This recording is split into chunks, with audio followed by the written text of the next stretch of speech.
Até achei interessante, Milton, quando você falou disso de sempre se prevêem crises no Brasil, antes de você comentar, eu já tinha pensado sobre sempre se fala que o S&P está caro, né? Assim, a gente vê essa história, acho que desde 2008, basicamente, né? Depois que passou aquele grande fundo do subprime, o S&P, historicamente, o discurso de não investir nos Estados Unidos é porque a bolsa de lá é cara e ela consegue seguir entregando resultados consistentes. Eu até trouxe um gráfico, vou colocar ele daqui a pouco, mostrando como o crescimento das empresas é o que propicia essa continuidade do crescimento do próprio índice. Então, assim, é aquele fundo básico, né, que a gente tem, que o que puxa o fluxo de uma bolsa ou um índice desempenhar bem é o crescimento de lucro, e o S&P é um especialista nisso. Claro que dentro de cada cenário macro, dentro de cada narrativa que vai mudando também por lá, isso pode descasar em alguns momentos, e é exatamente aí que a gente encontra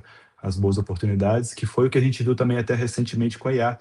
Quando o boom todo veio para os países emergentes e se deixou um pouco a IA de lado, a gente viu uma recuperação muito forte agora, porque realmente é algo bem promissor.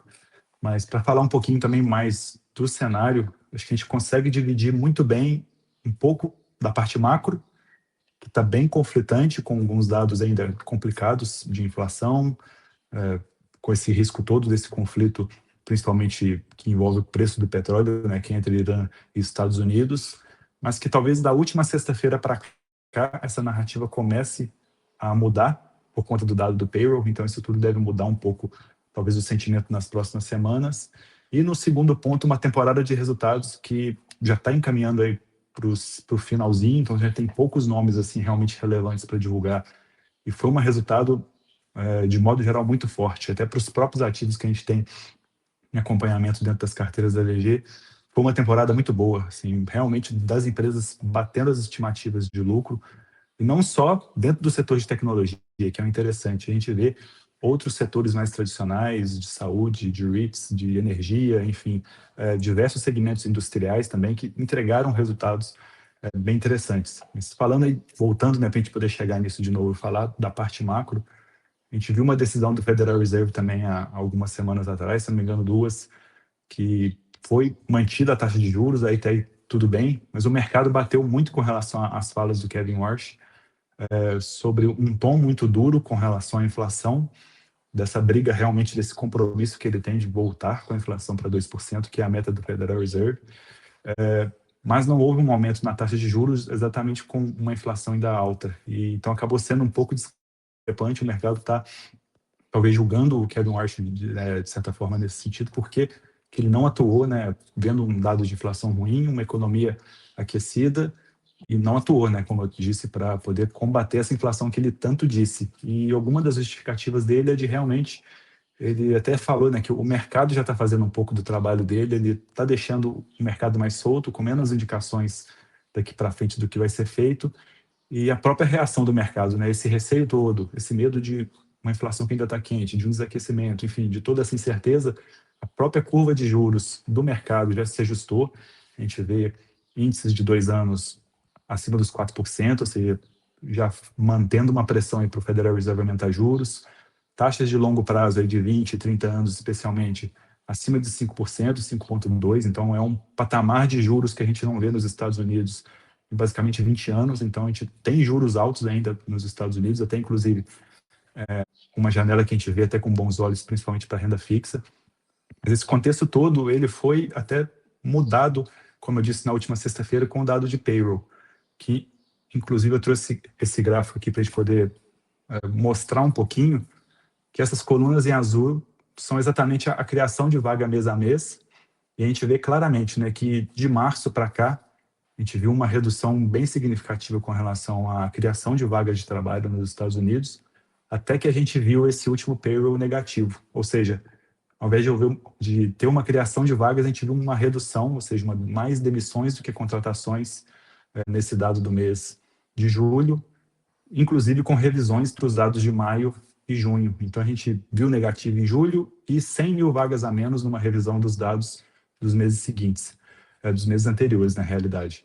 Então, a gente já vê as médias, que são essas duas linhas em cinza e em laranja, como que a média, né, de 3 e 6 meses caiu bastante. Então, a gente tem uma média aí de aproximadamente dos últimos 3 meses de 20 mil vagas criadas e dos últimos 6 meses de aproximadamente 45 mil. Então, aquele mercado pujante de criação de mais de 100 mil vagas por mês, que a gente estava vendo até numa média não muito, não muito distante do que a gente tem agora, já está caindo para um mercado mais desaquecido. Então, isso talvez seja exatamente o ponto que o Kevin Warsh talvez estivesse olhando também, porque com um dado negativo desse, a justificativa de um aumento de juros fica bem mais fraca. Então, é um alívio, talvez, para o próprio Kevin Warsh para poder continuar segurando juros daqui para frente.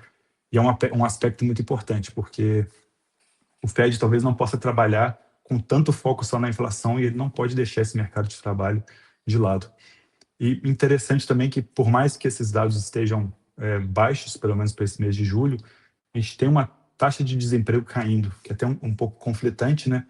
Assim, criou menos vagas e o desemprego caiu. E um grande motivo disso é a participação do mercado de trabalho. A gente tem menos pessoas trabalhando e um grande ponto aí, que a grande teoria, né, para esse caso é de um número maior de pessoas aposentando, então atingindo uma idade aí que já pode parar de trabalhar, que já pode viver de rendimentos, até teorias de que a bolsa nos últimos anos foi tão generosa com cripto, com bolsa, enfim, o mercado acionário tão bom nos Estados Unidos dá até uma liberdade para as próprias pessoas poderem flexibilizar um pouco a sua jornada de trabalho, até pessoas mais novas. Então, até isso tem sido debatido no mercado de trabalho. E até mesmo, quem sabe, a própria IA, a própria IA já entrando nesse aspecto também, para já tá roubando, né, algumas vagas de trabalho, porque as ferramentas já conseguem atender. Então, esse é um ponto macro que está bastante em aberto e duvidoso, é o grande ponto que o mercado está buscando entender, e hoje com menos apoio do Federal Reserve. O grande aspecto é nesse sentido. Então, hoje a gente vê o mercado reagindo mais, e até por isso essa volatilidade mais recente, ela tem sido justificada por conta disso. E puxando aqui só para falar um pouquinho também de temporada de resultados, só mais 2 breves slides aqui para poder mostrar, que a gente vê um S&P muito forte. Como eu disse, o S&P bateu máxima na semana passada de novo, histórica, já está aí aproximando de 7.800 pontos. Se a gente vê o índice Equal Weight, onde a gente tira bastante desse peso do setor de tecnologia do índice, a gente vê ele batendo máxima histórica também. Inclusive, o índice com as ponderações iguais, ele está com um desempenho melhor até mesmo do que o próprio S&P, ou seja, a média do setor está indo melhor até mesmo do que os resultados das empresas de tecnologia, e isso é bastante importante. E o que está trazendo esse grande crescimento? É basicamente o melhor trimestre de temporada de resultados desde 2021. Mais de 50% até o momento de crescimento de lucro das empresas do S&P. Claro que aqui, nesse ponto, as empresas de tecnologia pesam bastante. Google e Amazon reportaram um ganho bem significativo de investimentos aí na Anthropic e principalmente na SpaceX. Então, elas registraram nos seus balanços esses ganhos. Então, isso influenciou bastante. Mas mesmo assim, se a gente tira esse ganho dessas empresas, o crescimento de lucro ainda estaria acima da casa dos 30%. E para encerrar aqui também e mostrar um pouco disso, esse primeiro gráfico ele mostra o que eu disse lá no início, de como o índice ele segue o avanço do lucro das empresas. É o S&P, basicamente, nesse primeiro gráfico, mais claro, nos últimos 12 meses, e essas colunas em azuis, que estão marcadas aí um pouco mais fortes, são períodos e janelas de temporada de resultado. Então, a gente vê como que o lucro das empresas e a entrega positiva dessas empresas, como ela impactou também para retornos bem expressivos para a Bolsa Americana. E o gráfico do lado é para complementar isso, a gente pega esses crescimentos de lucro em períodos não recessivos. Então, cada coluna aí em laranja é um crescimento de lucro num trimestre.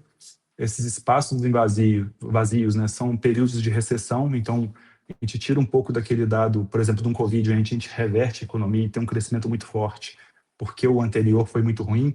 A gente tira isso. Então, em períodos normais de economia, a gente vê o maior crescimento de lucro também, basicamente, desde 98. Então, é um S&P que está entregando bastante resultado.